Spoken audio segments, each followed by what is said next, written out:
So the Sixers, I would say like 2 days ago, Sixers signed Lester Quinones. I'm pretty sure that's how you pronounce his last name. But he played for the Golden State Warriors. Not really much regular season playing time, but he was a solid role player, I guess. I don't see him getting as like a lot of minutes. Like I don't see him being like running off the bench. He may play if we have any injuries with a Caleb Martin, or he may even play over Jared McCain, right? I don't know. I don't think Jared McCain's honestly going to get a big role this upcoming year, but we'll see. We'll see. There's not much to talk about him. He's not like a big name player, but he's a solid shooter. I think he can help our team if we have any injuries down the line. So yeah, I also want to go back to my point with Joel Embiid. There was a comment saying, "No, we need Embiid to score 35 points a game in the regular season, and he needs to be like Michael Jordan, Kobe Bryant." Yes, I agree with that. But the thing is, every year, Embiid is not healthy in the postseason. I'm just saying, in the regular season, we don't need Embiid to score 35 points a game. In the regular season, we do not need that. With the roster that we have, we don't need Embiid to score 35 points. That's all I'm saying. And I'm just saying that for his health, just for health reasons. Like, I would love Embiid to score 40 points a game. I would love Embiid to be MVP.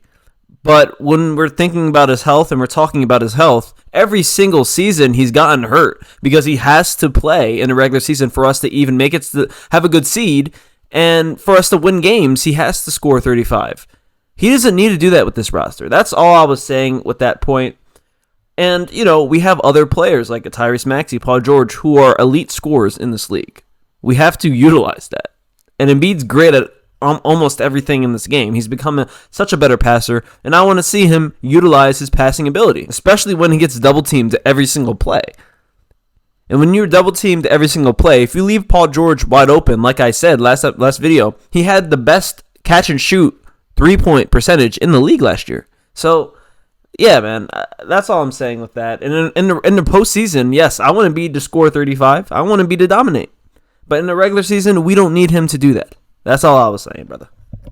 And also, our bench is going to be really solid, especially in the regular season. Like, we're going to have a Ricky Council who's going to come in and actually get probably good playing time. He may be our sixth man. He may be our seventh, eighth. But I believe he's going to get a lot of playing time, probably like 15 to 20 minutes a game. He's a great defender. He's a big body, and he's very athletic. Like, that's a player you need out there, especially when we don't have Nicholas Batum. And Nicholas Batum was one of the best statistically defenders in the playoffs, percentage-wise. So, yeah, Nicholas Batum was a big hit. That, like, if he were signed with the Sixers, that would have been a big re-signing for us. And it just sucks we don't have him. But you can replace him with a Ricky Council. Ricky Council's younger. Ricky Council's more athletic, and he needs the experience. He needs the experience for him to progress as a player. We also got Kelly Oubre, who's probably going to start, but he could also come off the bench depending on what lineups we want to use. And that's another guy who's a great scorer. He's really athletic. He's still young. And he's getting into the prime of his career now. And he's found the passion. He's found the love of basketball. Again, he said he loves Philadelphia. And it's amazing to watch him grow into a winning player. Because throughout his whole career, he really wasn't a winning player. His field goal percentages was always low. Before Kelly Oubre got into that horrible car accident, before that happened, he was playing amazing basketball, like 6th Man of the Year basketball, or I'm pretty sure he started. But, you know, he's just a very great player to have, especially when you need that energy. Because, you know, for so long, the Sixers didn't really have an energy guy or a wing that could dunk the ball, a wing that could, you know, dribble and just show athleticism, show something. And the one thing I want to see from him and I want to see an improvement on is his three-point shot. Because last year, he was a very inconsistent three-point shooter. He would probably shoot like, I don't know, this is exaggerating obviously, but he would shoot like 10 threes a game and probably make 1 or 2. But the 2 threes he made are very clutch threes. So, you know, that's an improvement I want to see him work on. But other than that, those two, Ricky Council and Kelly Oubre, are really going to be key pieces for us in the regular season and in the postseason, honestly.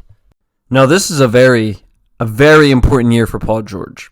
Paul George gets to show the world, gets to show Philly, gets to show everyone that he is a legitimate Hall of Famer, that he's a legitimate top-tier small forward in this league still. Like, he's getting the bag. He's getting one of the biggest contracts in the league, right? This guy is undeniably one of the best small forwards of our decade, of our generation. Now he has to show it and prove it. He is on a very good team. He is playing with an MVP of Joel Embiid. He's playing with one of the best rising stars in the league in a Tyrese Maxey. And he's surrounded by a really good roster. You got a Caleb Martin. You got Andre Drummond off the bench. You got Ricky Council. You got Kelly Oubre. You got Reggie Jackson. Right? So there's no excuses for Paul George this year. The only excuse you can say is maybe if injuries happen, God forbid.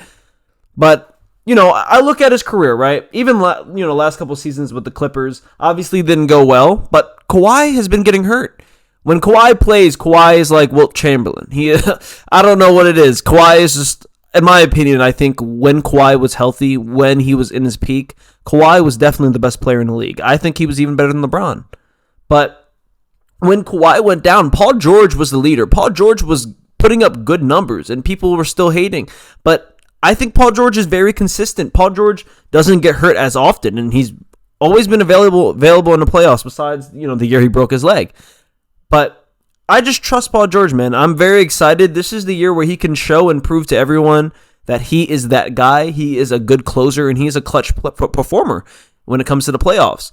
They used to call him Playoff P. He used to go 1v1 against LeBron James, 7-game series. Like, he was that dude. And I think he's going to prove that and show that again. So I'm very excited for this upcoming year, especially for Paul George.